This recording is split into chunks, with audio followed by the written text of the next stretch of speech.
கன்னியாகுமரி அரசு மருத்துவமனை கல்லூரி ஆசாரி பல்லாம் நோயாளிகள் உறவினர்கள் தங்கும் இல்லம். அங்கே அட்மிட் ஆயிருக்கீங்களோ? எத்தனை பேர் இருக்கீங்க உங்க வார்டில்? என்ன வார்டு? எம்எம் வார்டா? இந்தாங்க, இதில் ஓட மாசு இருக்கு. கொசு கடிக்குதா? இங்கே கொசு கடி இருக்குல்ல, உங்கள் வார்டில் இருக்கவங்களுக்கு கொடுத்துட்றீங்களா? உங்களுக்கு ஒரு சின்ன ப்ரேயர் பண்ணவா? ஆண்டவரே இயேசப்பா, அண்ணன் வந்து எம்எம் வார்டில் சொல்லியிருக்காங்க. அந்த எம்எம் வார்டுனா என்னன்றது தெரியல.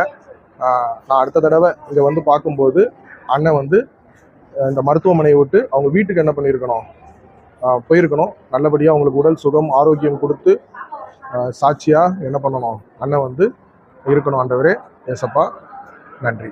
ஆமே. கரெக்டுங்களா? ஓகே. இந்த கையில் சும்மா பைபிளை வச்சுங்க. நீங்களே உங்கள் மனசுக்குள்ள ஒரு ஜெபம் பண்ணுங்க. எனக்காக பண்ணுறீங்களா? பண்ணுவீங்களா ஜெபம்? ஆண்டவரை எல்லாரும் நல்லபடியாக சுகத்தை தாருங்கள். ஹெல்ப் பண்ணதுக்கு நன்றி. ரொம்ப உதவி இது பேஷண்ட்டு கொடுக்கணுங்களா? பேஷண்ட் கொடுக்க தந்துருக்காங்க, ரொம்ப நன்றி. அந்த தான் காப்பாற்ற முடியாது. ரொம்ப நன்றி. எனக்கு ஒரு ஸ்லோ